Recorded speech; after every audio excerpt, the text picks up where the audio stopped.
Subscribe करें हमारा YouTube channel VK math classes and press the bell icon, जिससे आपको आने वाली हर वीडियो का नोटिफिकेशन मिले सबसे पहले।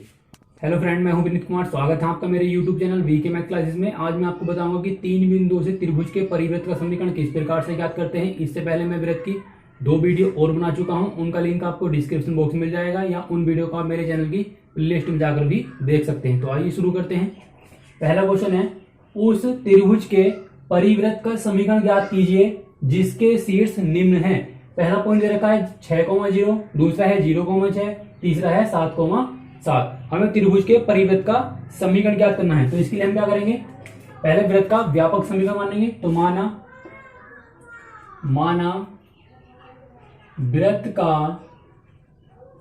व्यापक समीकरण। वृत्त का व्यापक समीकरण क्या होता है? x² + y² + 2gS + 2fy + c = 0। ये होता है वृत्त का व्यापक समीकरण। अब क्या करेंगे, इस वाले वृत्त के व्यापक समीकरण में पहले हम ये वाला पॉइंट रखेंगे, फिर ये पॉइंट रखेंगे और फिर ये वाला पॉइंट रखेंगे। तो पहले हम 6,0 यहाँ लिखेंगे बिंदु 6,0 रखने पर ये वाले पॉइंट लगाएंगे x और y की जगह। x की जगह 6 और y की जगह 0। तो हो जाएगा 6 का वर्ग 36 प्लस ये 0 बन जाएगा, ये बन जाएगा 12g + c = 0। इसे हम इक्वेशन नंबर 1 मान लेंगे। इसी प्रकार हम दूसरे पॉइंट रखेंगे 0,6 बिंदु 0,6 रखने पर ये वाला पॉइंट लगाएंगे x और y की जगह। तो ये हो जाएगा 6 का वर्ग 36, ये वाला पद 0 बन जाएगा और ये बन जाएगा 12f + c = 0, इक्वेशन नंबर 2। इसी प्रकार हम ये वाले पॉइंट लगाएंगे बिंदु 7,7 रखने पर ये वाले पॉइंट लगाएंगे तीसरे नंबर के x और y की जगह। तो 7 का वर्ग 49, ये भी 7 का वर्ग 49 हो जाएगा। 7 दूनी 14g + 14f + c = 0। 14g + 14f + c = 49 जोड़ेंगे 98, हो जाएगा -98।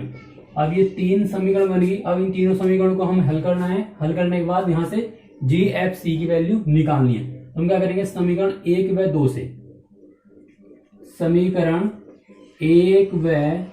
2 से 36 + 12g + c = 0, 36 + 12f + c = 0। अब इन दोनों को माइनस कर देंगे, घटा देंगे तो माइनस हो जाएगा, ये माइनस ये माइनस, 36 कट जाएगा, c कट जाएगा। तो यहाँ बचेगा 12g - 12f = 0। यहाँ से 12 कॉमन निकाल लेंगे तो ये बन जाएगा g - f = 0, यानी कि g बराबर हो जाएगा f। ये दोनों मान इसके बराबर निकल कर आ गए। अब क्या करेंगे, समीकरण 2 और 3 को हल कर लो या 1 और 3 को हल कर लो। तो हम क्या करेंगे, समीकरण 2 और 3 से लेंगे। समीकरण 2 व 3 से 36 + 12f + c = 0। इसके नीचे हम समीकरण 3 लिखेंगे, 14g + 14f + c = -98। अब इसके भी हम चिन्ह बदलेंगे तो इस संख्या प्लस हो जाएगी, ये माइनस और ये माइनस, यहाँ से c वाला पद कट जाएगा। तो शुरू में लिखेंगे 36 माइनस के 12g और माइनस के यहाँ बचेगा 2f = 98। अब ये वाला पद आगे इधर ले जाएंगे तो 14g माइनस के 2f = 98 - 36।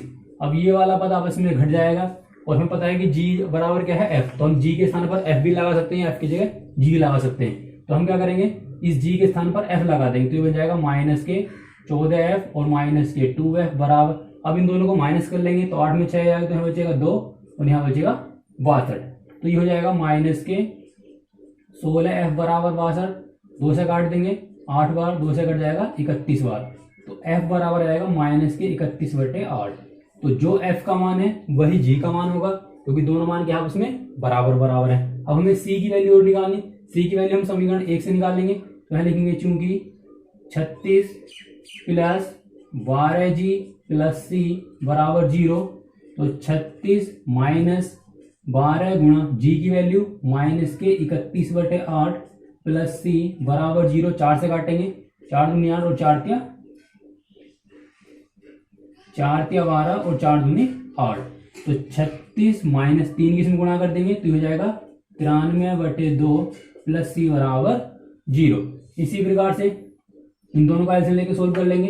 तो एलसीएम आएगा इसका 2, ये हो जाएगा 36 दूनी 72 माइनस 93 प्लस सी बराबर 0। तो सी बराबर बन जाएगा, अब 93 से हम 72 माइनस करेंगे तो यहाँ बचेगा 3 में से 2 का 1 और 21/2, ये हो जाएगा सी का मान। तो हमारे जी एफ सी का मान निकल गए। अब जी एफ सी का मान हम क्या करेंगे, जी एफ सी का मान हम वृत्त के व्यापक समीकरण में लगा देंगे। तो यहां लिखेंगे अतः वृत्त का अभिष्ट समीकरण, वृत्त का अभिष्ट समीकरण। तो सूत्र है इसका x² plus y² plus 2gh plus 2fy और प्लस c बराबर 0। अब x² प्लस y², जी की जगह हम जी का मान लगा देंगे। जी का मान माइनस की 31/8 ही होगा, तो हो जाएगा 2 गुणा 31/8 x प्लस यही माइनस आएगा 2 गुणा f का मान 31/8 y और c का मान है 21/2 बराबर 0। अब 2 से काट देंगे, यहाँ पर 4 बार कटेगा, ये भी तुम्हारा 4 बार कटेगा। तो ये बचेगा x² plus y² minus 31x/4 minus 31y/4 plus 21/2 बराबर 0। अब इसके नीचे एक मान के एलसीएम ले लेंगे 4, तो 4 की इसमें गुणा कर देंगे तो ये बन जाएगा 4x² 4y² minus 31x minus 31y और यहाँ 2 की गुणा कर देंगे तो हो जाएगा 42 बराबर 0। ये आ जाएगा इसका आंसर। अगर आपको इन पॉइंट की जगह और भी कोई पॉइंट दिए हो, आप इन क्वेश्चन को इसी तरह से सोल्व कर सकते हैं। अब मैं आपको बताता हूँ कि ये पॉइंट है इस व्यापक समीकरण में क्यों लगाते हैं। क्योंकि क्वेश्चन में क्या रखा है कि त्रिभुज के परिवृत्त का समीकरण निकालना, तो कोई भी त्रिभुज हो सकता है, समबाहु या समकोण कोई भी त्रिभुज हो सकता है। तो हमने ये त्रिभुज मान लिया। अब ये पॉइंट यहाँ इस तरह से लिखे हुए हैं। अब हम त्रिभुज के परिवृत्त जब वृत्त बनाएंगे तो वो जो वृत्त है वो इस तीनों त्रिभुजों से, मतलब तीनों शीर्षों से होकर जाएगा। ये वाला जो वृत्त बना हुआ है ये क्या है, इस वाले पॉइंट से जा रहा है, इस वाले से जा रहा है और इस वाले से जा रहा है। तो तीनों पॉइंटों से क्या है, होकर जा रहा है। इसलिए हम क्या करते हैं, वृत्त का व्यापक समीकरण मानते हैं। वृत्त के व्यापक समीकरण में ये तीनों पॉइंट लगाते हैं बारी बारी से, वहां से हमें 3 समीकरण प्राप्त होती हैं। तीनों समीकरण को सोल्व करने के बाद GFC के मान निकालते हैं। निकालने के बाद वे वाले मान वापस इसी वृत्त के व्यापक समीकरण में लिख देते हैं और हमें वृत्त का अभिष्ट समीकरण प्राप्त हो जाता है। इस प्रकार आप अन्य क्वेश्चन भी कर सकते हैं। नेक्स्ट क्वेश्चन है, वृत्त का समीकरण ज्ञात कीजिए जिसका केंद्र 1, -3 है और यह रेखा 2x - y - 4 को स्पर्श करता है। अब हम एक वृत्त बनाएंगे जिसका केंद्र 1, -3 है। तो एक वृत्त बना लेते हैं, ये हो जाएगा वृत्त। अब इसका जो केंद्र है वो है 1, -3, ये वृत्त का केंद्र है। अब ये जो केंद्र वृत्त है इस रेखा को स्पर्श करता है, मतलब हम रेखा इधर भी खींच सकते हैं, किधर भी रेखा खींच सकते हैं। तो हम ये रेखा को नीचे खींच लेते हैं इस तरह से, ये हो जाएगी ये रेखा 2x - y - 4 बराबर 0। अब ये रेखा हमने इधर खींच ली, हम रेखा इधर भी खींच सकते हैं, इधर भी और इधर भी खींच सकते हैं। ये है इसका केंद्र। अब केंद्र हमें दिए हैं, हमें त्रिज्या और निकालनी है। तो हम क्या करेंगे, इस वाले पॉइंट से इस रेखा को एक लंब डाल देंगे, ये हो जाएगा लंब। इसे हम पॉइंट O मान लेंगे, ये पॉइंट P हो जाएगा। अब हम क्या करेंगे, अगर हमें O से लगा के P तक की दूरी मिल जाती है तो वो हमारी त्रिज्या कहलाएगी। तो हम क्या करेंगे, इस वाले पॉइंट से इस वाली रेखा पर डाले गए लंब की माप निकालेंगे। तो यहां हम लिखेंगे बिंदु 1, -3 से रेखा 2x - y - 4 बराबर 0 पर डाले गए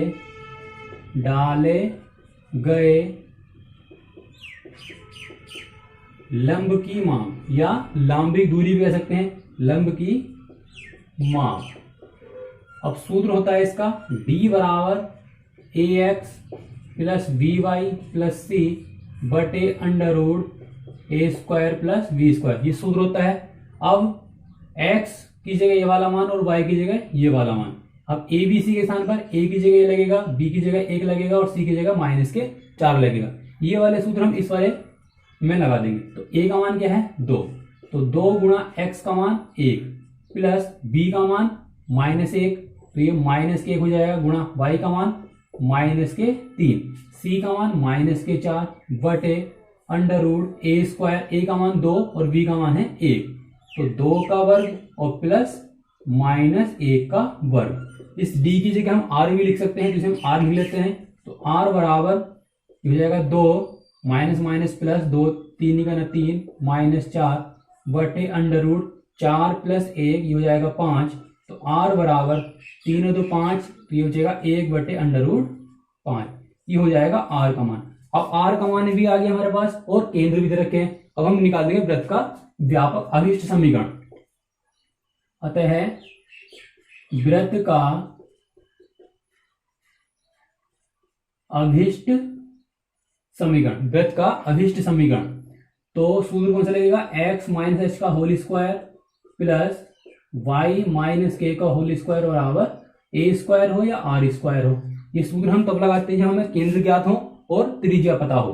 तो x माइनस एच की जगह लगाएंगे 1, तो हो जाएगा 1 प्लस y के की जगह लगाएंगे -3, तो हो जाएगा प्लस के 3 बराबर r की जगह लगाएंगे 1 बटे रूट 5 और इसका होल स्क्वायर। अब हम दोनों का वर्ग खोल देंगे या फिर आंसर हम यहां भी छोड़ सकते हैं। तो ये हो जाएगा एक्स स्क्वायर प्लस 1 और -2x plus y square plus 9 plus 6y बराबर 1 बटे 5। तो x square plus y square -2x plus के 6y प्लस के 10 बराबर 1 बटे 5। अब इस 5 की हम इधर वाले पद में सब में गुणा कर देंगे, तो ये बन जाएगा 5x square 5y square minus 10x plus 5 छंग 30 और 5 दही 50 बराबर 1, तो ये हो जाएगा 5x square 5y square 10x plus के 30y, इसको 2.5 लाएंगे तो माइनस हो जाएगा प्लस के 49 बराबर 0। ये आ जाएगा इसका आंसर। नेक्स्ट क्वेश्चन है, वृत्त का समीकरण ज्ञात कीजिए जिसके दो व्यासों के समीकरण, एक समीकरण दे रखा है x प्लस वाई बराबर 6, दूसरा समीकरण है x प्लस 2y बराबर 4 है तथा त्रिज्या 10 है। हमें वृत्त का समीकरण ज्ञात करना है, हमें व्यासों के समीकरण दिए हुए हैं, तो इसे हम कैसे करेंगे, एक वृत्त बना लेते हैं। ये हो जाएगा वृत्त, ये इसका केंद्र है। अब व्यास हम किसे कहते हैं, वह रेखा जो केंद्र से होकर जाती हो और दोनों साइडों में स्पर्श करती हो।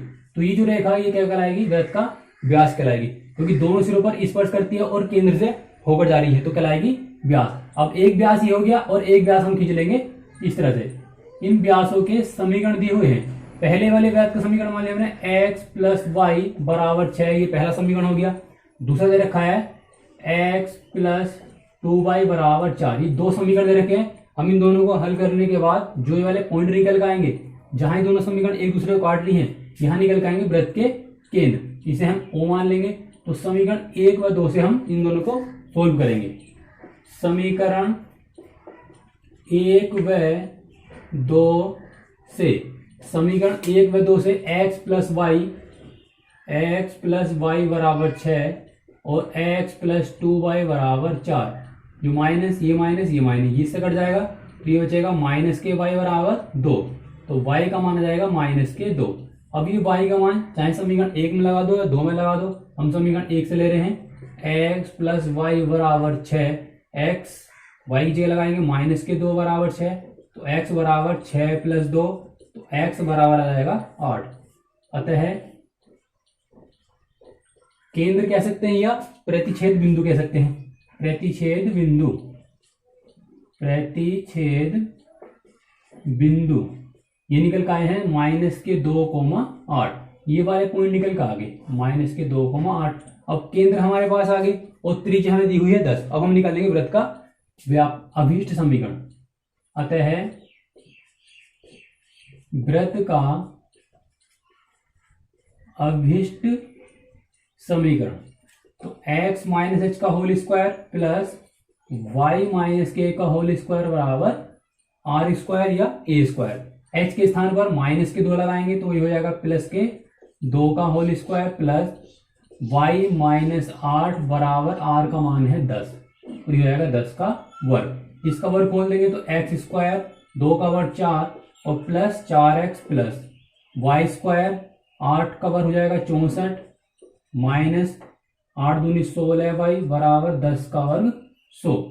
तो ये हो जाएगा x square plus y square plus 4x minus 16 by 16 64 और 4 जोड़ लेंगे तो ये आएगा 68 और माइनस के 100 बराबर 0। अब ये दोनों पद माइनस कर देंगे तो ये बचेगा x square plus y square plus 4x minus 16y। अब इन दोनों जो माइनस करेंगे तो यहां बचेगा 32 बराबर 0। तो ये आ जाएगा वृत्त का अभिष्ट समीकरण। नेक्स्ट क्वेश्चन है वृत्त x square plus y square बराबर 16 को प्राचल समीकरण व्यक्त कीजिए। ये वृत्त का एक समीकरण दिया हुआ है, हमें इसके प्राचल समीकरण निकालने। तो इसे हम कैसे करेंगे, पहले हम इस वृत्त की त्रिज्या ज्ञात करेंगे। तो ये हो जाएगा x square plus y square बराबर 16। अब इसकी हम तुलना करेंगे, समीकरण 1 मान लेते हैं। समीकरण 1 की तुलना करने पर, तो तुलना करेंगे, तुलना किससे करेंगे, तुलना करने पर x square plus y square बराबर आर स्क्वायर से। तो आर का मान क्या आ जाएगा 4, आर बराबर 4 आ जाएगा। अब हम निकालेंगे इसके प्राचल समीकरण। तो प्राचल समीकरण x बराबर आर कोस थीटा, x बराबर आर कोस थीटा। तो r का मान कितना है 4, तो ये हो जाएगा x बराबर 4 कोस थीटा। तो एक आंसर तो इसका ये निकल का जाएगा। दूसरा होता है y बराबर r sine theta, 4 sine theta y बराबर, दूसरा समीकरण ये निकल कर जाएगा। अगर आपको और भी कोई क्वेश्चन दिया हो तो पहले हम इसकी त्रिज्या निकालते हैं। त्रिज्या निकालने के बाद प्राचल समीकरण निकालते हैं, x बराबर आर कोस थीटा और y बराबर r sine theta. Next question है यदि वृत्त x square plus y square plus 2gs plus 2fy बराबर 0 तथा x square plus y square plus 2g dash x plus 2y dash f बराबर 0 एक दूसरे को स्पर्श करते हैं, तो हमें सिद्ध करके दिखाना है f डैश g बराबर f g डैश, ये हमें सिद्ध करके दिखाना है। ये पहला वृत्त का समीकरण है और ये दूसरे वृत्त का समीकरण। तो हम क्या करेंगे, पहले वाले वृत्त की त्रिज्या निकालेंगे और केंद्र निकालेंगे, दूसरे वाले वृत्त की त्रिज्या निकालेंगे और केंद्र निकालेंगे। तो पहले वृत्त से ले लेते हैं। चूंकि x square plus y square plus 2gs plus 2fy बराबर 0, इसके हम केंद्र निकालेंगे। केंद्र निकालने के लिए हम इसकी पहले तुलना करेंगे। तो x square plus y square plus यहाँ 2g 1 कर लेंगे, क्योंकि वृत्त का जो व्यापक समीकरण होता है वो यही होता है। तो हमने यहाँ कुछ अलग करने के लिए यहाँ 1 लगा लेंगे और प्लस 2f1y प्लस c1 बराबर 0 से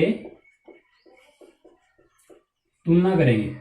तो 2g1 बराबर आ जाएगा 2g, ये इससे कैंसिल हो जाएगा, तो g1 बराबर आ जाएगा g।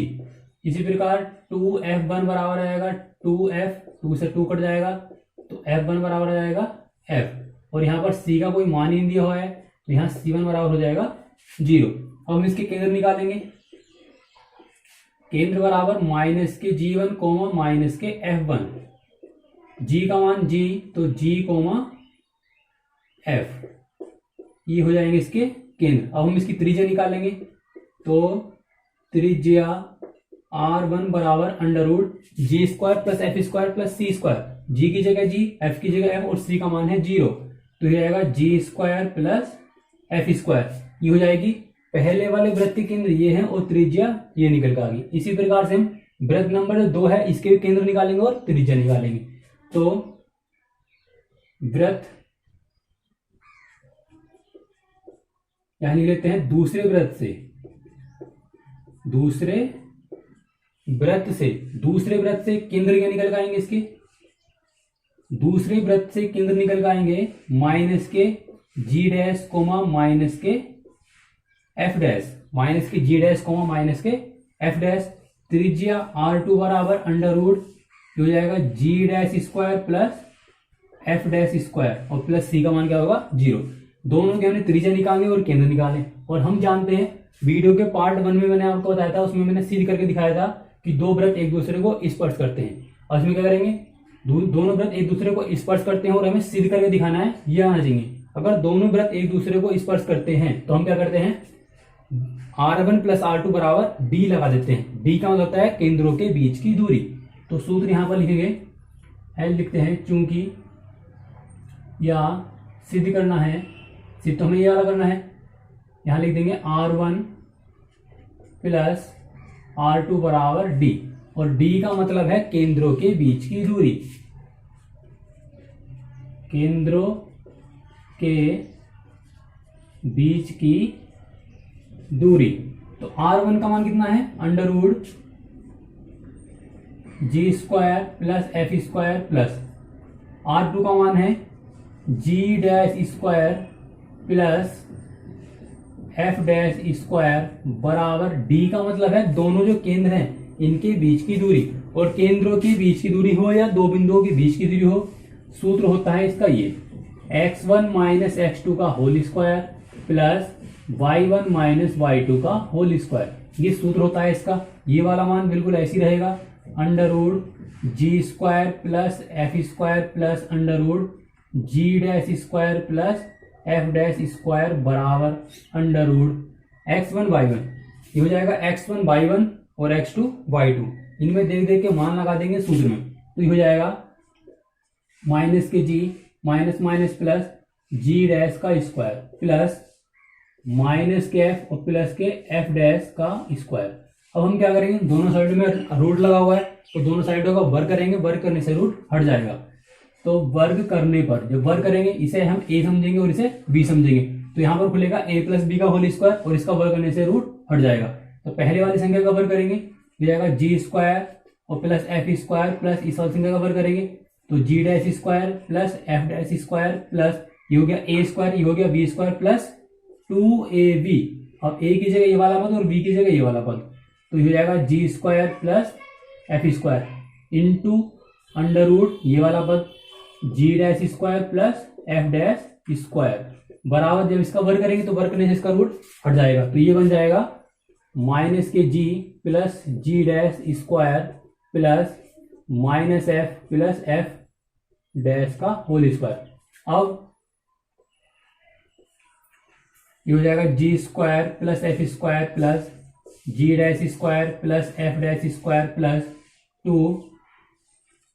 अब चाहो तो इन दोनों को एक ही रूट के अंदर लिख लो, G square plus F square into आ जाएगा G dash square plus F dash square बराबर, इसका हम होल स्क्वायर खोल देंगे, यहाँ भी इसका वर्ग खोल लेंगे और यहाँ भी इसका वर्ग खोल लेंगे, तो हो जाएगा G square plus G dash square minus के 2g डैश प्लस, अब ये वाला पद खोल लेंगे तो ये आएगा F square plus F dash square minus 2f dash, ये हो जाएगा ये वाला पद और ये चारों पद जो है इनसे कट जाएंगे, ये वाले पद उससे कट जाएंगे, तो क्या बचेगा 2 under root G square plus F square into G dash square plus F dash square बराबर -2 और -2, यहाँ से -2 हम कॉमन निकाल देंगे तो यहाँ बचेगा जी डैश प्लस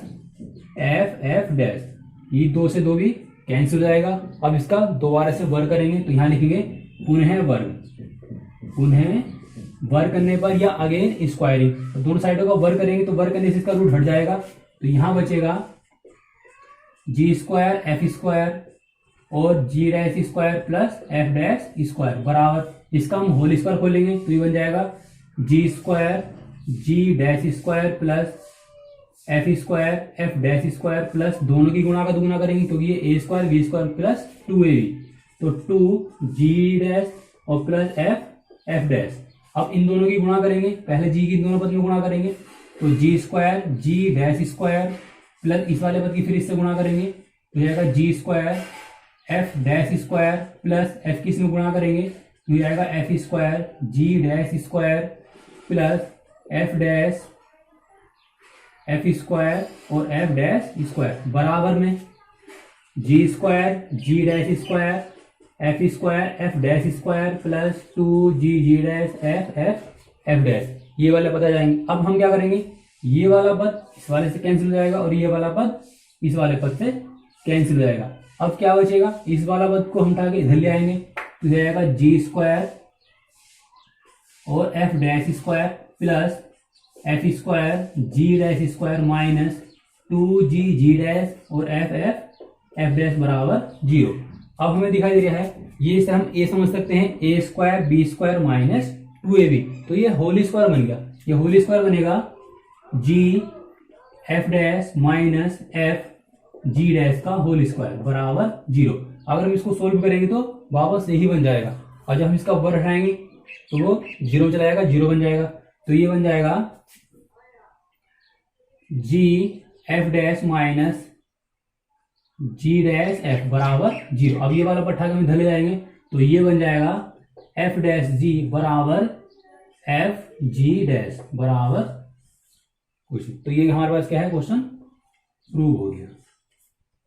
आपको बस एक बात ध्यान रखनी है, अगर दो बिंदु या दो वृत्त एक दूसरे को स्पर्श करते हैं तो R1 प्लस R2 बराबर D, और D का मतलब होता है दोनों के केंद्रों के बीच की दूरी। ये केंद्रों के बीच की दूरी आप पहले निकाल के रख सकते हैं या हाथों हाथ इस क्वेश्चन में निकाल सकते हैं। अगर हमें क्वेश्चन को सिद्ध करके दिखाना है कि सिद्ध कीजिए कि दो वृत्त जो है एक दूसरे को स्पर्श करते हैं, तो उसमें क्या करते हैं, दोनों के केंद्र निकालते हैं, त्रिज्या निकालते हैं, दोनों केंद्रों के बीच की दूरी निकालते हैं, फिर उन दोनों को प्लस करके देखते हैं कि R1 प्लस R2 का जो मान है अगर D के मान के बराबर आता है तो दोनों वृत्त एक दूसरे को स्पर्श करते हैं, वरना स्पर्श नहीं करते। नेक्स्ट क्वेश्चन है, सिद्ध कीजिए कि वृत्त x माइनस एल्फा का whole square plus y minus beta का होल स्क्वायर बराबर c स्क्वायर, तथा वृत्त x माइनस बीटा का whole square plus y minus alpha का होल स्क्वायर बराबर c स्क्वायर की उभयनिष्ठ जीवा की जो लंबाई है वो ये है। ये हमें सिद्ध करके दिखाना है। अब हम जीवा किसे कहते हैं, इसे भी दो वृत्त के समीकरण दिए हुए हैं, एक वृत्त ये है और एक वृत्त ये है। इसमें क्या करेंगे, इस वाले वृत्त का केंद्र निकालेंगे और इस वाले वृत्त का भी केंद्र निकालेंगे। पहले हम समझते हैं कि जीवा होती क्या है। ये मान लीजिए कोई वृत्त बना हुआ है, इस वृत्त ये इसका क्या है, केंद्र है। वह रेखा जो वृत्त को दोनों साइडों से स्पर्श करती हो लेकिन केंद्र से होकर ना जाती हो, वह कहलाती है जीवा। वृत्त में हम जीवा किधर भी खींच सकते हैं और कितनी भी खींच सकते हैं। ये क्या कहलाएगी, वृत्त की जीवा कहलाएगी। अगर कोई रेखा केंद्र से होकर जा रही है और दोनों साइडों में स्पर्श करती है तो वृत्त का व्यास कहलाती है। अगर ये वाली रेखा इस तरह से स्पर्श करती है तो ये त्रिज्या कहलाती है, क्योंकि व्यास की आधी होती है त्रिज्या। तो जीवा कहलाती है इस तरह से, जो दोनों साइडों में वृत्त पर स्पर्श करती हो और केंद्र से होकर ना जाती हो, तो वृत्त की कहलाएगी जीवा कहलाएगी। अब हमें सिद्ध करके दिखाना है, दो वृत्त दिए हुए हैं। अब दोनों वृत्तों की जो उभयनिष्ठ जीवा है, उभयनिष्ठ जीवा की जो लंबाई है वो ये आनी चाहिए। ये हमें सिद्ध करके दिखाना है। तो इसके लिए हम क्या करेंगे, पहले हम पहले वाले वृत्त के केंद्र निकालेंगे।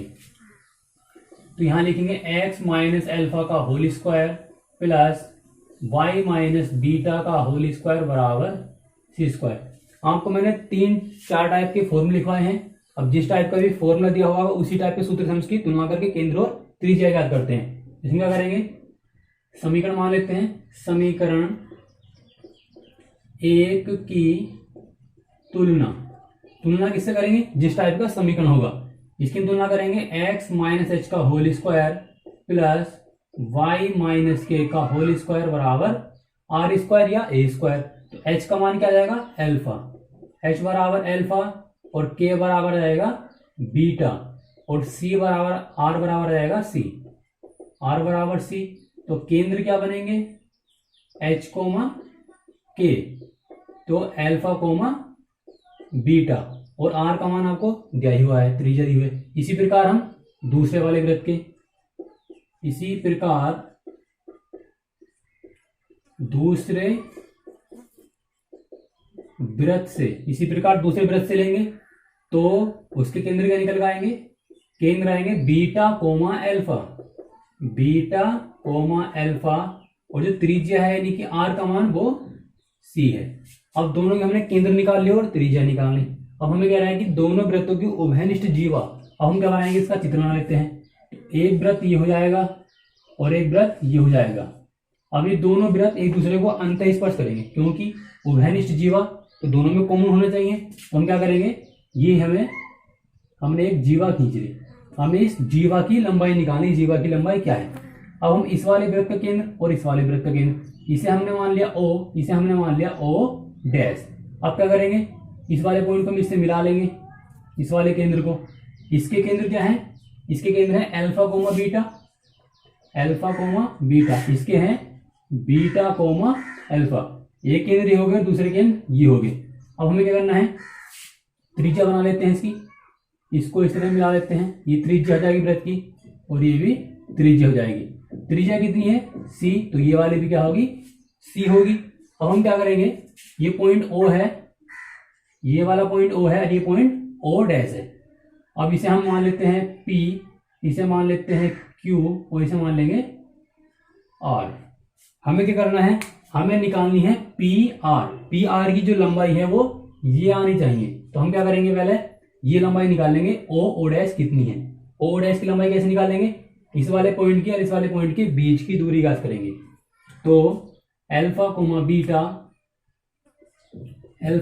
बीटा तथा बीटा कोमा अल्फा के बीच की दूरी d बराबर under root x1 minus x2 का whole square plus y1 minus y2 का होल स्क्वायर। ये सूत्र है दो बिंदुओं के बीच की दूरी का। अब क्या करेंगे, इनमें हम मान लगा देंगे, तो x1 y1 x2 y2, तो अल्फा माइनस बीटा का whole square plus beta minus alpha का होल स्क्वायर, हम माइनस कॉमन निकाल के संख्या को पलट देंगे, लेकिन वर्ग है तो वो माइनस क्या बन जाएगा, प्लस ही बन जाएगा। तो ये हो जाएगा अल्फा माइनस बीटा का whole square plus alpha minus beta का होल स्क्वायर, क्योंकि बाहर वर्ग है तो इसे प्लस बना देगा। अब दोनों संख्या एक जैसी हैं तो जुड़ हो जाएंगी डबल। तो ये हो जाएगा d बराबर under root 2 alpha minus beta का होल स्क्वायर, ये वाला पद रूट से बाहर आ जाएगा, अल्फा माइनस बीटा इंटू में अंडर रूट 2, ये हो जाएगा d का मान। अभी जो d का मान है ये क्या है, इन दोनों के पूरी दूरी है, बीच की दूरी है, ये वाली दूरी निकल गई है, लेकिन हमें निकालनी है OQ, ये OQ निकाल लेते हैं। तो OQ बराबर जो पूरी दूरी है उसका हम आधा कर देंगे, तो alpha minus beta into under root 2 और बटे में आ जाएगा 2। ये दूरी निकल के आ गई, O से Q तक की दूरी आ गई ये वाली। अब हम क्या करेंगे, त्रिभुज OPQ में पाइथागोरस प्रमेय लगाएंगे, पाइथागोरस प्रमेय से। और पाइथागोरस प्रमेय क्या होती है, कर्ण का वर्ग बराबर आधार का वर्ग प्लस लंब का वर्ग। तो कर्ण क्या है इसमें OP बराबर आधार क्या है OQ और लंब क्या है, लंब है PQ का वर्ग। तो OP का मान कितना है हमारे पास, OP का मान रखा है C, ये जो दूरी है वो C है, तो ये आएगा C स्क्वायर बराबर OQ का मान कितना है, OQ का मान हमने भी निकाला है अल्फा माइनस बीटा रूट 2 बटे 2 और इसका होल स्क्वायर प्लस PQ का मान हमें नहीं पता क्योंकि हमें PQ का मान निकालना है, तो यहाँ हम PQ लिख देंगे, PQ का होल स्क्वायर। अब क्या करेंगे, ये वाला पठा इधर लेकर आएंगे C की तरफ, तो जाएगा C स्क्वायर माइनस इसका वर्ग खोल देंगे, तो अल्फा माइनस बीटा का होल स्क्वायर, ये हो जाएगा इंटू में 2 और 2 का हो जाएगा 4, इससे कैंसिल हो जाएगा, बराबर हो जाएगा PQ का स्क्वायर। अब क्या करेंगे, इसके नीचे मान के लैसे ले लेते हैं, 2 की इधर गुणा कर देंगे, तो 2C square minus alpha minus beta का होल स्क्वायर बटे 2 बराबर PQ का होल स्क्वायर। तो PQ बराबर क्या बन जाएगा, PQ बराबर under root 2C square minus alpha minus beta का होल स्क्वायर बटे में आ जाएगा 2। ये PQ का मान निकल कर जाएगा, लेकिन हमें निकालना है PR का मान। तो PR का मान कैसे निकालेंगे, PQ का मान का हम दोगुना कर देंगे, यानी कि 2 से गुणा कर देंगे, तो PR बराबर 2 गुणा PQ, तो 2 गुणा PQ का मान लगा देंगे, 2C square minus alpha minus beta का होल स्क्वायर बटे 2। अब हम क्या करेंगे, इस 2 को जब अंदर लेके जाएंगे इस वाले को, तो उसका वर्ग होकर अंदर पहुंचेगा, इनके अंदर पहुंचेगा 4, तो ये हो जाएगा 4 दूनी 8 C square minus 4 alpha minus beta का होल स्क्वायर बटे 2। अब हम क्या करेंगे, इस बटे वाले 2 को इसके बटे में अलग कर देंगे और इसके बटे में अलग कर देंगे। तो 2 से कितनी बार कटेगा, 4 बार। तो ये जाएगा 4c² माइनस ये कटेगा 2 बार और अल्फा माइनस बीटा का होल स्क्वायर, और ये जाएगा पी आर का मान। और यही हमें प्रूव करना था। ये क्वेश्चन इस तरह से प्रूव हो गया। आई होप कि आपको वीडियो अच्छी लगी होगी। वीडियो अच्छी लगी तो वीडियो को लाइक करें, शेयर करें और मेरे चैनल को सब्सक्राइब करें। इससे अगली वीडियो में आपको पैराबोला यानी कि परवलय के क्वेश्चन कराऊंगा।